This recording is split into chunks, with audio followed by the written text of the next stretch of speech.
The paper is small, the message is not. Run! It's a trap! Elias North reads it twice while the room glows with soft gold and careful charm. The private dining lounge smells of citrus and polished oak. Strings drift from the mezzanine. A rare Bordeaux breathes in a crystal decanter like a red tide drawing close. Everyone assumes this night will crown the merger. Only one person sees what the night really is. June Park stands at his shoulder with a carafe of water, and the calm of someone who notices out-of-place things. Her hair is tied back, her sleeves rolled, a faint scar crossing one knuckle like a thin white thread. She does not whisper. She does not plead. She taps the rim of his water glass twice, a small rhythm that says, look, not later, now. Elias follows the map of her gaze. A sprig of eucalyptus in the centerpiece hides a pinhole lens. The host's watch face glows with a dim green pulse every few seconds, as if waiting for a cue. A new wireless hub blinks under the banquette, wrong brand for the restaurant. When the host lifts the bottle, a hush falls as if the room is a theater waiting for a single line. Elian has walked through rooms where every word cost $1 million. He has never felt danger come on so gently. He clears his throat to buy a second, and the note warms in his palm. Across from him, a bored liaison smiles. Too quick, too easy. At the door, his security detail is absent. Delayed by a parking issue his assistant swore she would handle. It all fits together the way traps do. Clean, quiet, certain. June refills his water and slides a linen napkin within reach. One corner bears a faint smear of pale residue from the host's bottle. Even the scent is wrong, sweet where it should be bright. She steps back into the soft light and becomes part of the room again, a ghost with good timing. Elias rests his fingertips on the base of his wine glass and does not lift it. He folds the note into his cuff and decides to trust the only person here who has nothing to gain by helping him. June once pulled people from dark water before dawn. She served as a rescue swimmer until her mother's health pulled her home to the city. What the sea taught her never left. Read the surface. Trust the small signs, save without making yourself the story. Now she works nights at Harbor and Pine, a place where powerful people practice smiles and deals. She ties on an apron like armor and lets the room underestimate her. It makes seeing easier. She loves the steady rhythms of service, the hiss of fresh bread when it breaks, the citrus burst when a peel twists over ice, the simple comfort of clean silver on linen. Between tables, she texts her older neighbor, Mr. Alvarez, a retired communications tech who fixes the restaurant's routers when they sulk. He taught her that every device speaks a language if you listen long enough. Tonight, he'd pointed at the new hub under the banquette and said, "That doesn't belong to us." There are old aches June does not name. A teammate who went under and did not come back. A night when the wind flipped from friend to enemy in a breath. She carries those moments like smooth stones and lets them weigh her feet to the ground when panic would rather lift her away. She keeps a worn bracelet in her pocket, woven by her mother's hands. When fear tries to write the scene, she rubs the braid and remembers a promise. Be brave without noise. Elias North, across the table, grew up fast inside glass towers. He learned to measure risk in spreadsheets and reward in headlines. He built a company that solved real problems and collected real enemies. He trusts contracts, not rooms. He is careful with his image, because he knows how soft truth feels, under the weight of rumor. He is also, though he hides it, tired of armor.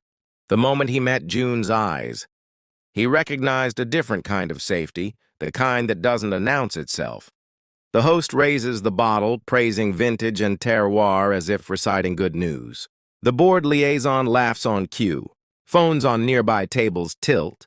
Screens dark but angled just so.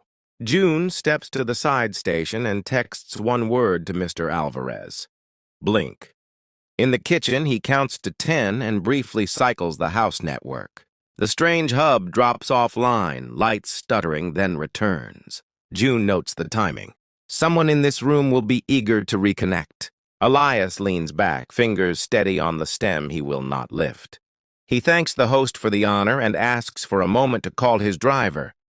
A gentle habit. The liaison's jaw tightens. "No need," she says too fast. "We've arranged everything." He smiles as if grateful and checks his watch anyway. The watch face is blank, but his decision is not. He rises with slow grace and excuses himself to wash his hands. June is already there with a folded towel and a glance at the service corridor. He understands. He does not run, he walks. The hallway smells like lemon and steam.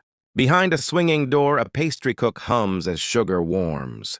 June slips in beside him long enough to slide a second note into his hand. Unsafe bottle. Cameras and florals, car waiting on Oak Street. He nods. Their steps separate like two paths in tall grass. In the dining room, the host pretends ease while sending a tiny nod toward the bar. A man in a pale suit rises, checks his cuff, and moves to block the side exit. June's ally list is quiet but real. The valet outside is a former patient from her rehab days. He will stall any car that isn't Elias's. The driver? Sam once wore a uniform and learned patience the hard way. He will move only when he sees Elias's eyes. Mr. Alvarez, on his third cup of coffee, watches the network map like weather. The general manager senses heat on the floor and chooses the wrong side. Silent, complicit, hoping the evening's generous fee will make every doubt go mild. Elias reaches the service door and pauses. Fear says stay. Pride says play along. Something simpler answers, carried on the memory of his late mentor's advice. Trust the person who risks something to help you. He pushes through the door and into cooler air that smells like rain and streetlight. A black sedan waits with the engine low and ready. Elias slides into the car and asks Sam for one loop around the block. He dials his chief of staff and says only, "Quiet protocol."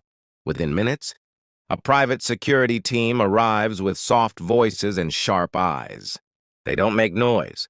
They simply do the work. The team walks back into the restaurant, with the state inspector, who happened to be two, blocks away checking permits, thanks to a call from Mr. Alvarez. The table becomes a stage for a different play. Hidden lenses appear in blossoms that were supposed to smell like comfort. The bottle earns a gentle tag for testing. The odd router, newly reconnected by the man in the pale suit, chatters its secrets as soon as it is unplugged. The general manager wilts, realizing the wrong he allowed to look like a favor. The host's smile phrase. The board liaison stops smiling at all. Elias re-enters, composed. He doesn't accuse. He thanks the staff by name for their work under pressure. He apologizes to the room for the disruption and covers every bill in the house. Then he turns to June. "You were the only person here who acted without a script," he says, voice low but carrying. "Real guardians rarely stand on a stage." She shakes her head, more at the word guardian than the praise. She only says, "Everyone deserves to leave dinner safe." The liaison tries a last defense. "You misunderstood," she offers, thin as paper. The inspector holds up a list of violations and a device bagged for evidence. The pale-suited man chooses the door rather than the conversation.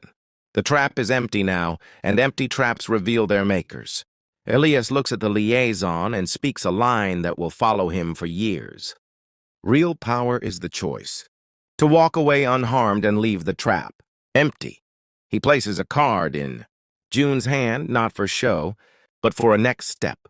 He asks her to lead a new initiative across his company's spaces, staff training, safe event standards, and a fund for workers who speak up when something isn't right.